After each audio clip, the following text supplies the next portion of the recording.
Нитро. Алло, Я Нитро для удара. Передаю, передаю. Нитро, я удар. Алло.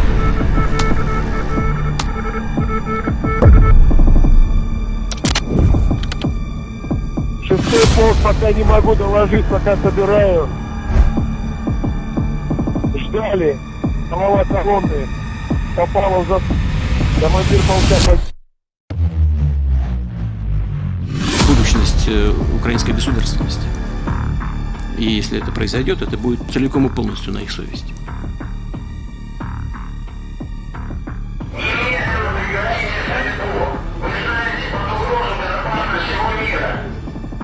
I think there is a very real chance he would use a nuclear weapon.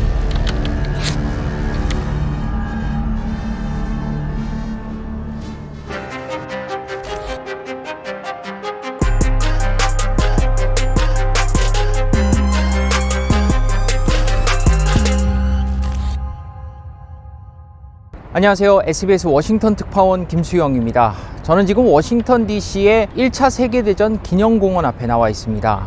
이곳에는 세계대전에 파병됐던 젊은이들의 용기와 희생을 기리는 전시물이 한참 제작되고 있습니다. 두 차례의 세계대전을 치렀던 인류는 이제 다시 거대한 전쟁의 소용돌이 앞에 서 있습니다. 러시아의 우크라이나 침공은 이제 완전히 새로운 국면으로 펼쳐지고 있습니다. 빠른 시간 안에 우크라이나의 항복을 받을 수 있다는 자신감으로 전면전을 벌였던 러시아는 고전을 면치 못하고 있습니다. 우크라이나의 강력한 저항 때문인데요.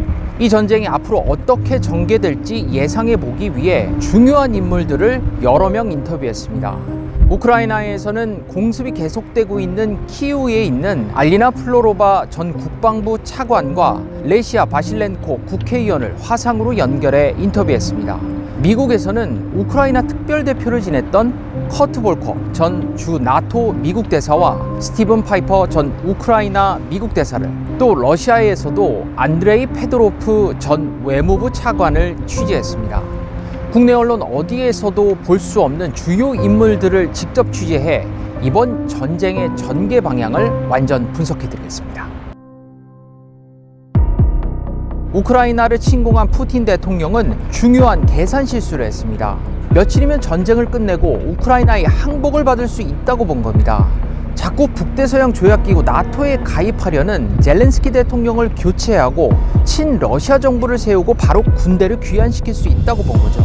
근데 우크라이나가 강력 저항하면서 장기전으로 판이 완전히 뒤바뀐 겁니다. They miscalculated. They thought this would be easy. The soldiers that they sent toward Kyiv only had 2 or 3 days worth of rations. 배고픔을 참지 못한 러시아군은 식료품점을 약탈하고 연료가 떨어진 탱크와 장갑차를 버리고 도망치는 일까지 속출하고 있습니다.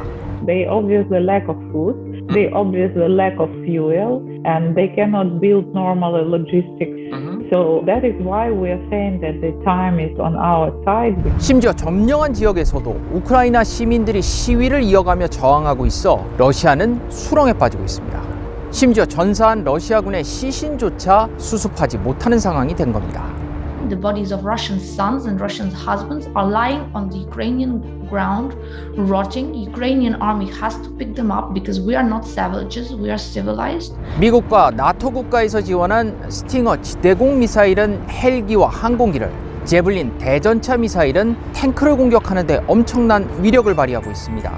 게릴라전을 벌이고 있는 우크라이나가 러시아와 맞설 수 있는 이유입니다. We have a constant supply of equipment, weapons, missiles, whatever from West now. This is war not against Ukraine. I mean, we are on the front line. 지난 2014년 러시아가 크림반도를 침공한 이후 우크라이나는 군사력 현대화에 박차를 가했습니다. 사실 반군을 주로 상대했던 러시아군이 제대로 훈련된 우크라이나군을 너무 얕잡아 본 게 큰 패착이었습니다. They were fighting with mostly civilian population and some rebels. First in their history, they faced some kind of serious army forces and they are losing on all the directions. 키이우를 에워싸고 있는 수십 킬로미터에 달하는 러시아군 행렬도 상당수가 이미 공격력을 상실했습니다. What does the military convoy mean? They're trying to reach it from multiple directions now. They're trying to make it circular. There are like a lot of equipment is already captured by Ukrainian army or destroyed by Ukrainian army. 게다가 혼자서 러시아 전투기를 여러 대 격추시켜 키이우의 유령이라는 별명으로 더 유명해진 파일럿의 무용담까지 전해지면서 우크라이나군의 사기가 하늘을 찌르고 있습니다. Very famous pilot. No one knows his name, but people call him Host of Kiev because for all these days he shooted incredible number of jets. 세계에서 가장 강한 군대라던 러시아의 자존심은 이렇게 처참하게 무너졌습니다. 이렇게 강한 저항에 부딪히자 러시아군은 민간인 대량 살상을 시작했습니다. 충격과 공포를 줘서 항복을 받아내겠다는 겁니다. 집단 주거 지역의 아파트와 건물들은 형체를 알아보기 어려울 정도로 처참하게 파괴됐습니다. They are killing innocent civilians. They are using prohibited weapons by the Geneva Convention. They are hitting the most densely populated areas. 사기가 바닥에 떨어진 러시아군으로 예전처럼 전쟁을 하기 어려운 상황이 되자 미사일 공격으로 손쉽게 민간인을 타격하는 겁니다. They mainly target civilian population. This is the tactics when they try to demoralize us, to make us to bring the white flag, but this is not what they will got. 한번 시작한 전쟁에서 반드시 승리해야 한다는 푸틴의 아집 때문에 러시아군이 무리수를 두는 겁니다. I think President Putin has committed himself irrevocably to the path of war. He wants victory at all costs. That he is destroying the target, Ukraine, and also destroying Russia in the process. 그런데도 우크라이나군이 항복할 기미를 보이지 않자 러시아군은 원자력 발전소까지 공격했습니다. 다행히 원자로에서 거리가 떨어진 교육훈련동에 포탄이 떨어졌고 소방대원들이 화재를 진압할 수 있었습니다. 유럽에서 가장 큰 원전이었는데 자칫 유럽 전체에 큰 재앙이 벌어졌을지도 모르는 아찔한 공격이었습니다. 이런 비이성적인 행동은 푸틴이 핵을 무기로 삼을 수 있다는 공포를 불러일으키기 충분했습니다. It is quite thinkable that he would create a dirty bomb by attacking a nuclear facility. Well, he would actually use a tactical nuclear warhead. 푸틴 대통령은 핵 전투부대의 대비 태세 강화를 지시해 놓은 상태입니다. The nuclear bullying he is using now is a sign that he is panicking. Ukraine is so close to Russia. His people are the ones who are going to suffer from the nuclear blow. And this just shows that he doesn't even care about his people. 우크라이나 현지에서는 푸틴의 핵 위협이 실제로 행동으로 이어질 수 있다고 우려하고 있습니다. I don't see that Putin for now has any sentiments about not using nuclear weapons. A complete change of the world. 미국 외교가에서는 실제로 푸틴의 정신 상태가 온전하지 않을 수 있다는 우려를 제기하는 사람이 많습니다. 푸틴이 참모들과 회의하는 장면을 보면 저렇게 멀리 떨어져 앉아 있는데 누구와 얘기를 한다고 보기 어려울 정도죠.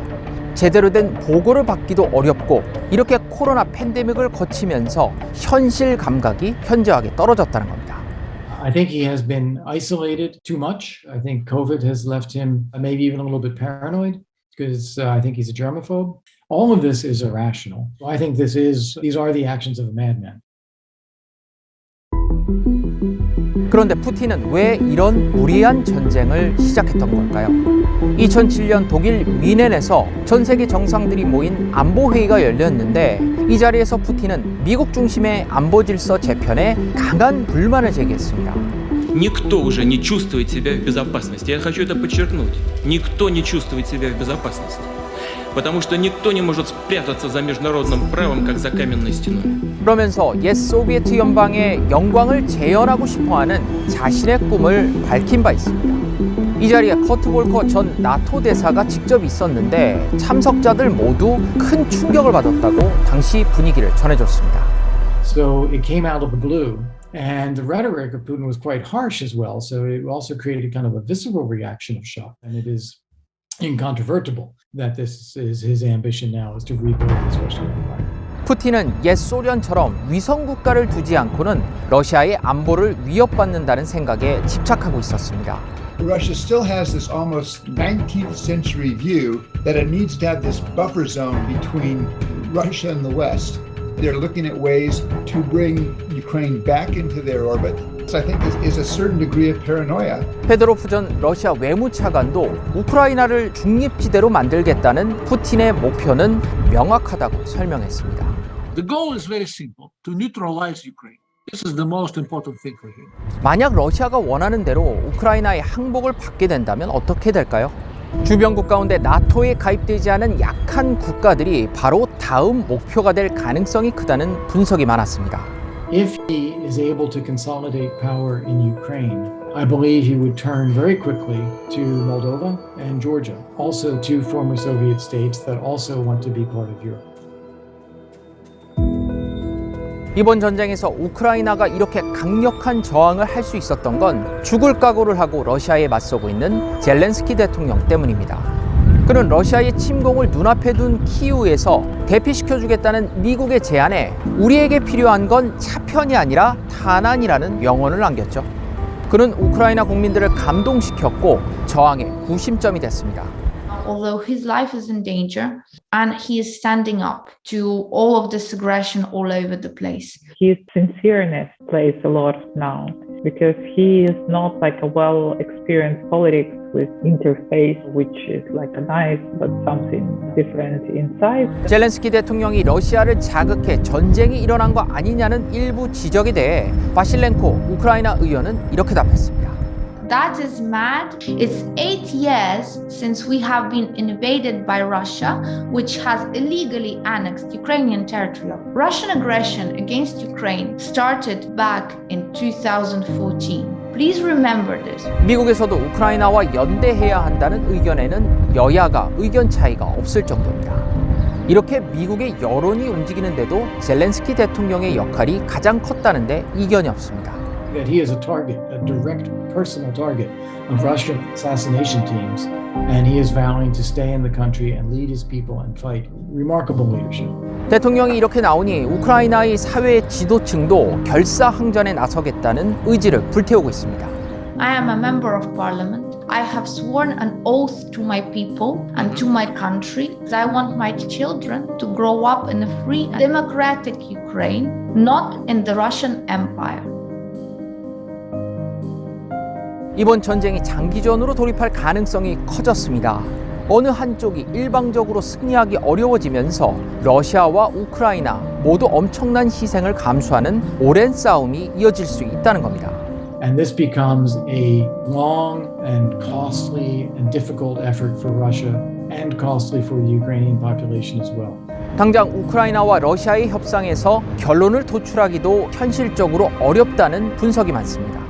Russia is using these negotiations to demand a Ukrainian surrender. Ukrainians will not do it.